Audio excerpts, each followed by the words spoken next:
Welcome to the Mike Litton Experience Podcast. Mike has over 31 years experience in real estate, finance, and investing.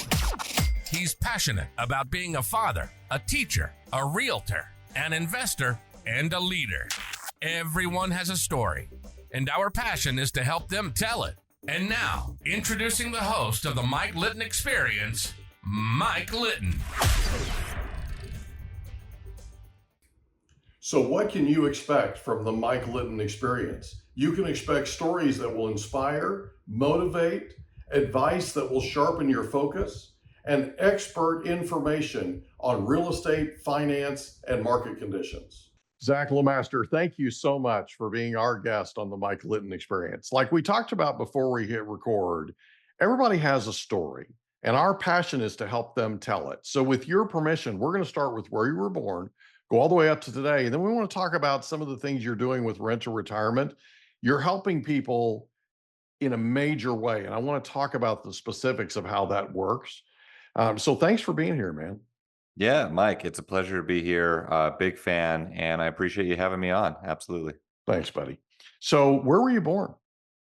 I was born in the great state of Wyoming, which not many people could say that, being the least populated state. But yeah, Cheyenne, Wyoming is where I'm from.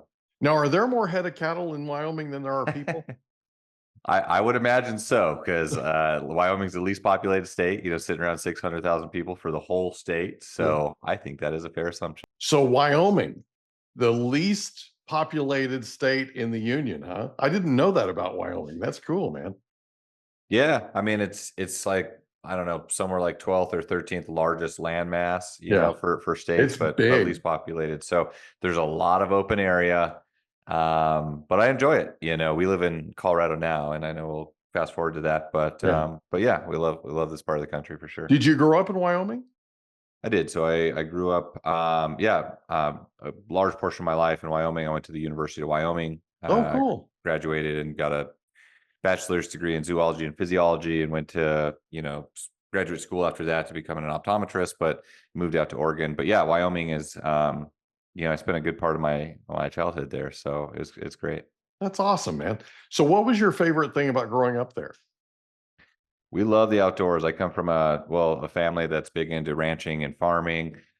We love to do everything outdoors. I'm a big hunter, so we just so happen to be getting close to hunting season right now as we're recording this. So very excited about that. And I always go back. That's like a special family time for us with my father, and he's probably only got a few years left to be able to come out and enjoy that with me. So we're trying to do those things, but Wyoming is I really appreciate the outdoors and the space. I think I'm a kind of person, probably because of my upbringing there, that likes to have my own space, right? And sometimes when we're outdoors, being isolated in that, like, it really is like a peace that you get experience that if there's 1,000 other people there, you don't get that same experience. So yeah, it's hard to find peace nowadays, and when you can find a place, when you go to a place where you can get that, you cherish it, right? And that time with your dad is just nothing you'll ever be able to replace, So what do you hunt when you're there?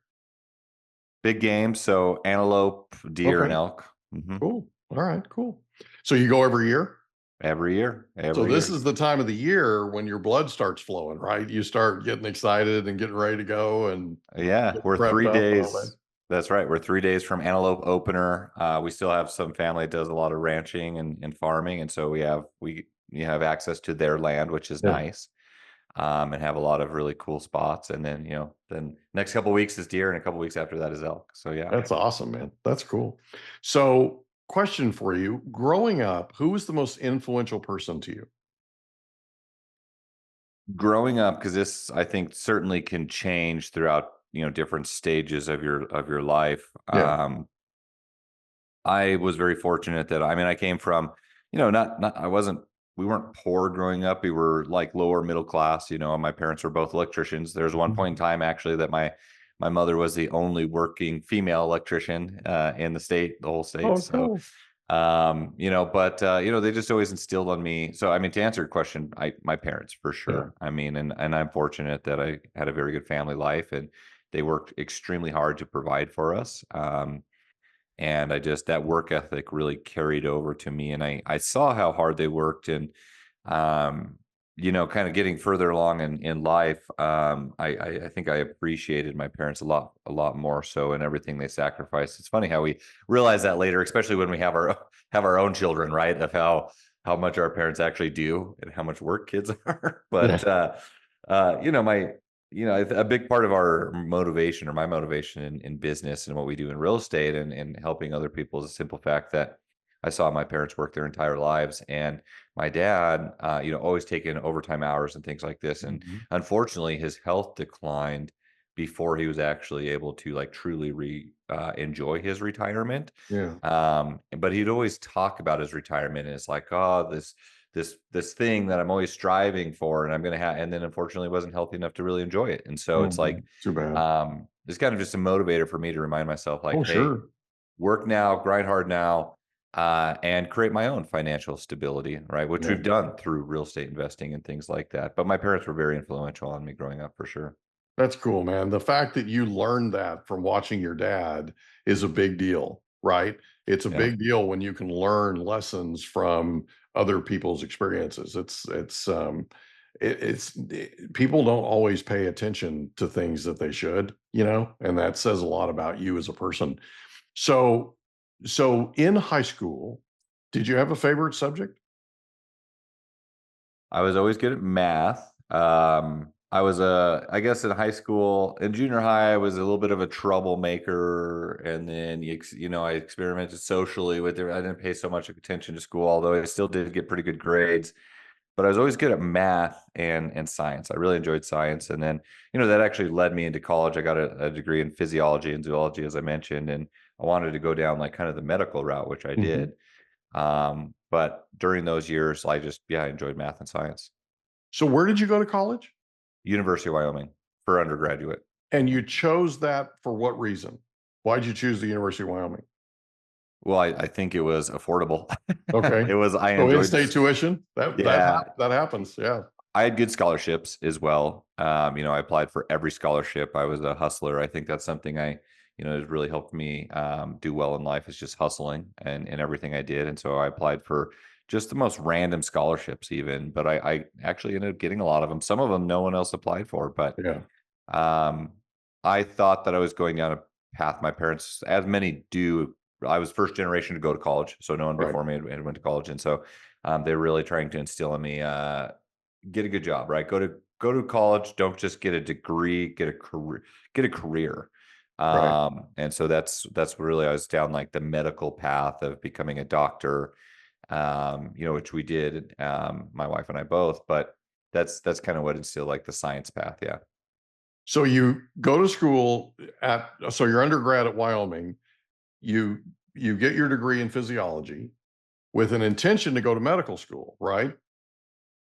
I was actually always so optometry is like dentistry. It's not medical Okay, school. It's optometry specific. But I actually okay, knew that from when I was maybe in ninth grade. That was okay. always a path, optometry. I have terrible vision, multiple surgeries on my eyes, and my Gotcha. optometrist was also very influential on me. Is like, There you go. this is a good career path, and so that's the path I was focused on, even in high school, which most people don't. Right? They don't have Yeah. a set plan, and that changes 1,000 times. But that was a goal from the beginning. Well, it shows how determined you are, right? That you made your decision early and you just followed it. You stuck with it. So you go to optometry school, correct?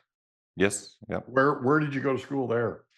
Yeah, right outside of Portland, Oregon, a small town called Forest Grove, and Pacific University, a really well-known school, and that's where I ended up meeting my wife. So she's Oh, also an awesome. optometrist. She's That's Canadian. Yeah, cool. That's cool, man. So you graduate with your degree, right?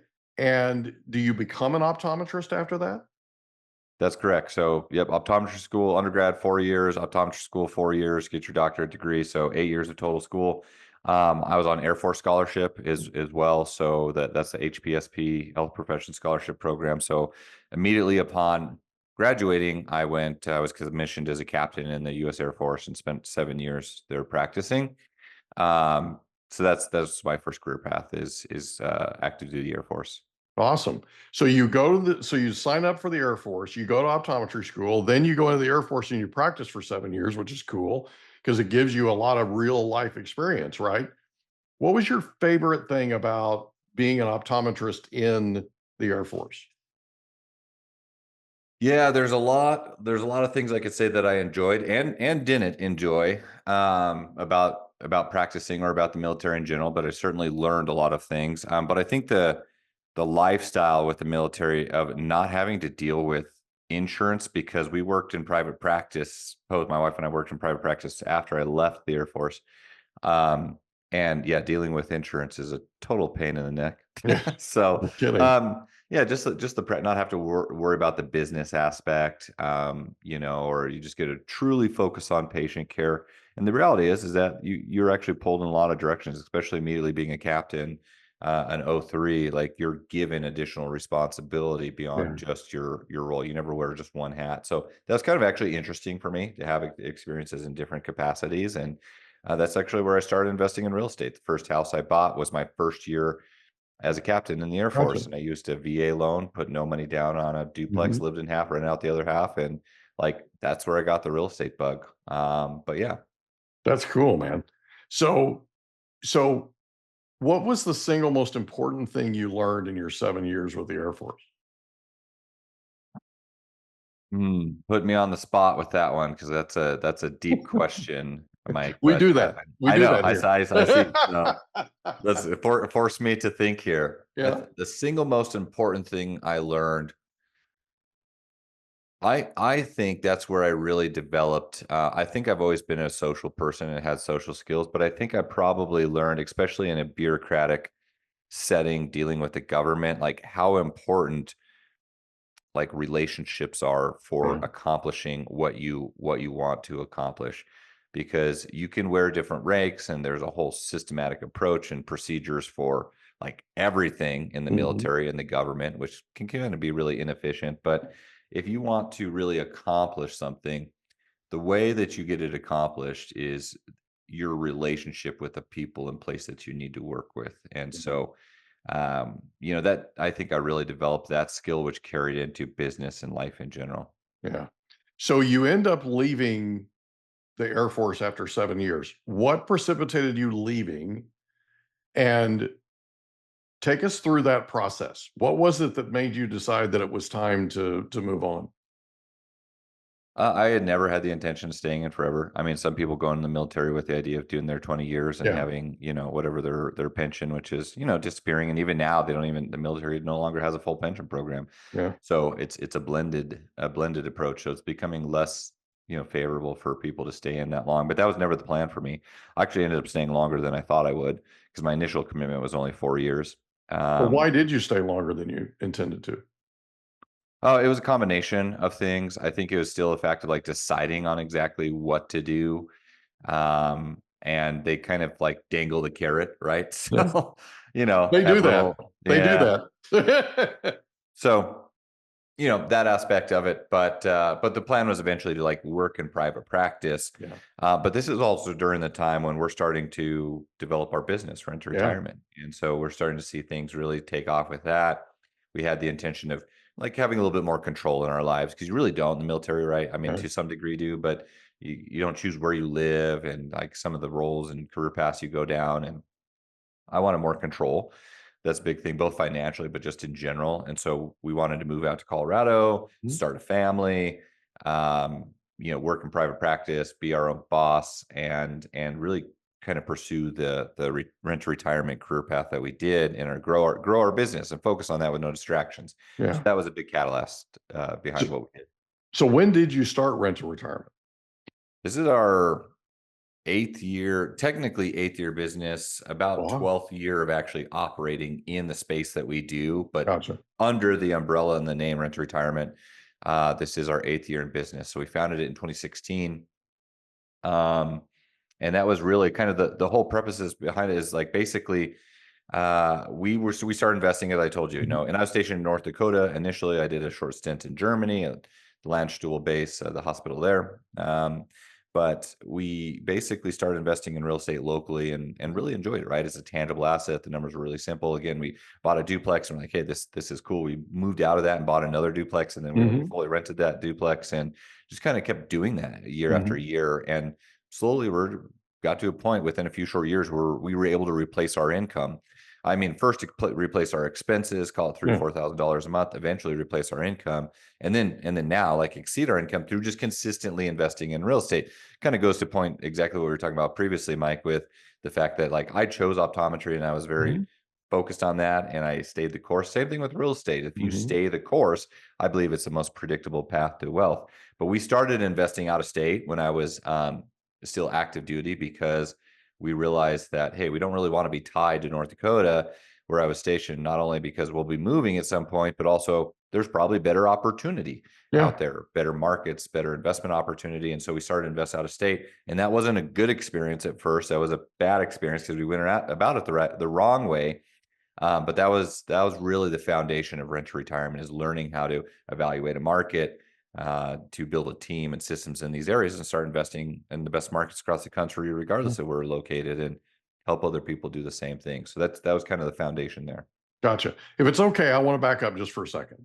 And Yeah. the reason is this. I work with a lot of people. I've worked with a lot of people in 32 years in real estate, and I know that there are going to be people listening to this podcast that are going to have this question. And so I want to ask it, and I hope it's not too frustrating.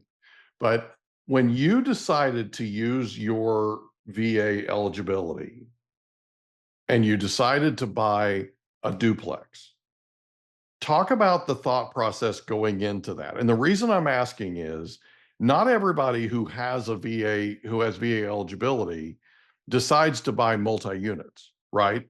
A lot of them will buy a single family detached home or a townhome or something like that. And they're, buying a house for the first time is a scary proposition for a lot of people. The idea of buying a place where you're going to be a landlord terrifies people, right? Can you talk about that for just a second? What was the thought process going in? What was your motivation? And then what was your experience once you made the decision to do it?